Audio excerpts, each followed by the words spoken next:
Olá, vamos então agora trabalhar um pouquinho mais com os blogs, memes, e-mails, mensagens digitais, trabalhando a questão dos elementos e das características desses textos digitais. Muito bem, o blog, abreviação de weblog, união de web, TI e log, diário de bordo. No começo tinha um caráter muito pessoal, era usado quase como um diário em que o autor escrevia sobre o seu dia, suas experiências pessoais e sentimentos. Já atualmente, os blogueiros, né, os autores do blog, falam sobre assuntos variados. Existe uma interação, porque os leitores podem fazer comentários nas postagens, desculpem. A linguagem, ela é uma linguagem verbal e não verbal, porque além dos textos é possível colocar músicas, vídeos, desenhos, figuras. E a linguagem é mais formal ou mais informal, dependendo do próprio blog. Né? Trabalha a questão da vida social na vida digital. Eu compartilho informações pessoais com amigos, com familiares. As empresas criaram diversos serviços, como esses blogs, fotologs e outras ferramentas que permitem mais interação entre os internautas, a necessidade de integração num só local, para não precisar guardar uma infinidade de nomes, de login, decorar inúmeros endereços, aperfeiçoou-se então essa ideia das redes sociais. E o blog, né, o diário da rede, é esse sítio eletrônico cuja estrutura permite atualização rápida a partir do acréscimo dos chamados artigos, postagens, publicações, organizados normalmente de forma cronológica inversa, portanto, normalmente o que fica mais aparente, aparece em primeiro lugar, é a postagem mais recente, tendo como foco a temática proposta do blog, podendo ser escrito por um número variável de pessoas, de acordo com a política, então, desse blog. Muitos blogs fornecem comentários ou notícias sobre um assunto em particular, outros já funcionam como diários online. Um blog típico combina texto, imagens, hiperligações para outros blogs, páginas da web, mídias relacionadas ao seu tema. A capacidade dos leitores deixarem comentários é uma parte importante de muitos blogs também. O e-mail tinha também uma função inicial, lá por 1970, que era uma troca de mensagem simples. Com a evolução para mensagens maiores, ele passou a ser visto como um correio eletrônico. Em meados de 1990, os primeiros serviços de hospedagem pagos e depois gratuitos começaram a surgir. Provedores de serviços gratuitos ficaram cada vez mais comuns, o que tornou a rede ainda mais acessível, né? O Hotmail, Yahoo, Gmail, AOL, BOL. Com o tempo, o e-mail não foi mais suficiente para acompanhar a rapidez com que essas informações precisam circular e nem com a velocidade. E aí começaram a aparecer as salas de bate-papo e chats, que vão além dos limites entre as noções tradicionais dessa comunicação oral e escrita. Troca de informações, arquivos em meio eletrônico, redução de distância, de custo, interação pessoal e profissional, tudo isso é proporcionado, então, pelo e-mail. Quais são os elementos que vão caracterizar o e-mail? Traços de gênero tradicional, conhecido na escrita como a carta, mas trazendo elementos novos, em especial na relação com a oralidade. Nós temos um cabeçalho padronizado, fixo e posto automaticamente pelo programa, cabendo ao usuário apenas preencher esses dados. Uma parte pré-formatada e outra livre, que é o corpo do texto. É possibilidade dos anexos. Existe o endereço do remetente automaticamente preenchido, do receptor, que deve ser inserido quando não for uma resposta, possibilidade de haver cópias, né, a ser preenchido, visível ou não ao receptor, o assunto que deve ser preenchido, data e hora, que tem preenchimento automático, o corpo da mensagem com uma saudação, o texto e a assinatura, portanto, como uma carta. O e-mail pode estar presente no ambiente corporativo, no canal com o consumidor, para fins jurídicos, no ambiente escolar, no ambiente familiar e de amigos. Dependendo do ambiente em que ele vai se inserir, ele vai ter uma formalidade ou uma informalidade maior. Os memes. Mimeme provém de uma raiz grega adequada, né? Ela foi adequada. Mimesis, ou seja, imitação. A mimesis lá da tragédia grega. Mas eu quero um monossílabo que soe um pouco como gene. Espero que meus amigos helenistas, né, os que estudam a cultura helênica, me perdoem se eu abreviar mimeme para meme. Essa é uma fala de Richard Dawkins em O Gene Egoísta, em 76. Na internet, os memes A expressão meme é usada para se referir a qualquer informação que viralize sendo copiada ou imitada na rede. Geralmente os memes são imagens, vídeos, GIFs de conteúdo engraçado que acabam se espalhando por meio das redes sociais ou os fóruns. Uma das características é que ele pode ser adaptado ou modificado dependendo da situação, e por causa disso ele acaba viralizando com facilidade. O meme é o equivalente cultural do gene, a unidade básica da transmissão cultural que se dá por meio da imitação. Sotaques, modas, slogans, tudo isso são memes que se propagam.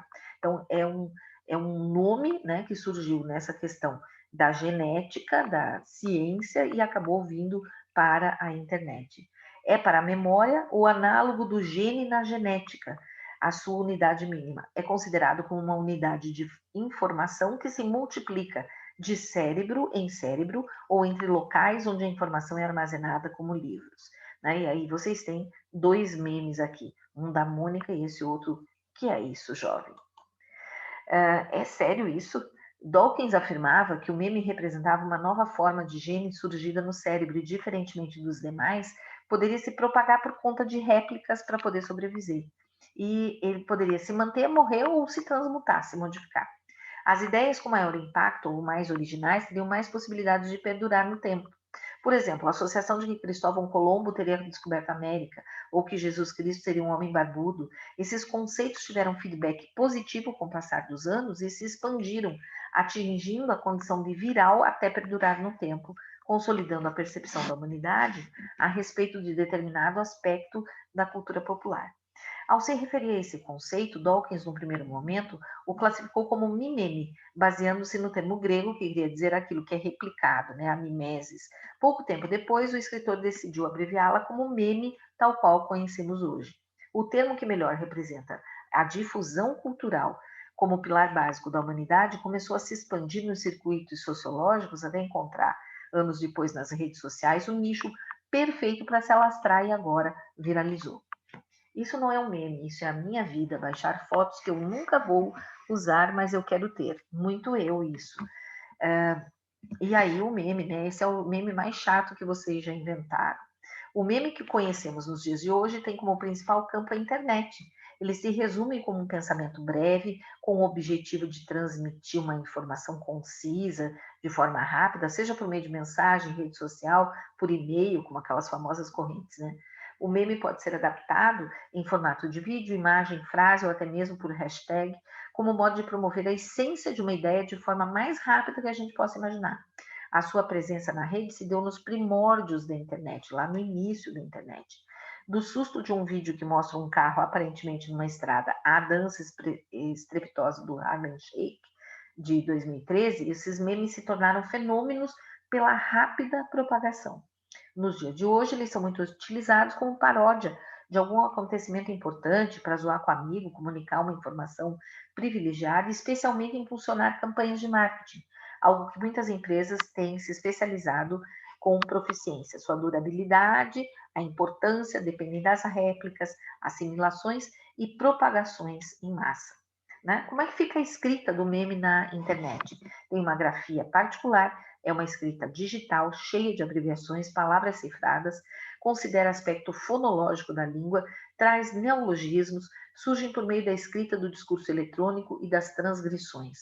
Então, olha lá, apresentando o trabalho da escola, o meu amigo e eu. Apoiados nisso, os adolescentes usuários frequentes da mídia digital encontram nessa rede o espaço ideal para exercitar aquilo que mais gostam de fazer pela própria natureza da linguagem, transgredir. Sabem que não há sanções ou qualquer forma de repressão quanto ao como vão dizer o que querem dizer, por isso que o meme também faz tanto sucesso, né? Tem certeza de que será valorizado pelo direito de dizê-lo, pois contam com a proteção da máxima contemporânea da liberdade de expressão na análise dos fatos, na emissão de opiniões e sensações. Os e-mails, por exemplo, uma vez recebidos, reclamam uma resposta e, por mais telegráficos e abreviados que sejam, levam o escrevente a utilizar-se dos recursos da modalidade escrita da língua, até porque para transgredir conscientemente o sistema de escrita da língua é necessário dominá-lo, e o meme já não solicita isso, e mais uma vez o meme acaba sendo viralizado. Ainda nós temos os chats, né, as salas de bate-papo, que inicialmente eram ótimas alternativas para quem queria uma forma mais rápida de jogar a conversa fora, mas que depois, sem nenhum benefício para a comunicação empresarial, foram perdendo adeptos. E aí vieram os chats, né, que acontecem na web, que hoje em dia são chats hipertextuais, porque trazem marcas da pluralidade, desculpem, da linguagem do hipertexto, com elementos sonoros, imagéticos, escritos de uma forma que compõe um texto conversacional é, que são distintas da conversa usual. Isso acontece porque a web é um serviço de internet que é baseada no hipertexto. E aí esses gêneros se atualizam com essas marcas hipertextuais. Né? Nós temos redes sociais como MySpace, Orkut, Facebook, Windows Live, Google+, e que surgem então com essa proposta de manter em um só lugar todos esses serviços disponíveis anteriormente. Possibilidade de criar um perfil, né? Inserir fotos, escrever pensamentos, diversos programas e aplicativos também reúnem interesses com fins parecidos como Instagram, Snapchat, Spotify, Twitter, LinkedIn, etc. Muito bem. Mensagens instantâneas. A popularização da internet e a flexibilização do tempo, do espaço, possibilitou que as relações sociais adquirissem novos contornos. E o celular hoje é considerado o aparelho mais utilizado para que as pessoas se conectem à web. E com isso surgiu o WhatsApp, que é uma reinvenção do ICQ, né, uma hegemonia que durou alguns anos, passou pelo Messenger, né, com facilidade de uso e quantidade de recursos, que roubou uma grande fatia do mercado de mensageiros. Depois, com a popularização do Skype, em detrimento do MSN, e também deixou de existir. Né? A popularização, então, é do WhatsApp no momento. Considerado uma das redes sociais mais acessadas, é um aplicativo de mensagem instantânea para smartphones. O aplicativo propicia a troca de mensagens, de texto, vídeo, áudio, imagem, endereço de página da internet, discussão de tema, compartilhamento de conhecimento, atitudes, anseios, dúvidas, tanto em conversas que são privadas quanto em grupo. Além dessas mensagens básicas, os usuários do WhatsApp podem criar grupos e enviar mensagens ilimitadas com imagens, vídeos e áudios. É claro que nós não conseguiríamos dar conta de toda essa realidade digital apenas em uma aula. Então, fizemos algumas pinceladas com alguns elementos. Eu espero que vocês tenham gostado e que nós possamos nos ver em breve, logo mais. Até para todos vocês.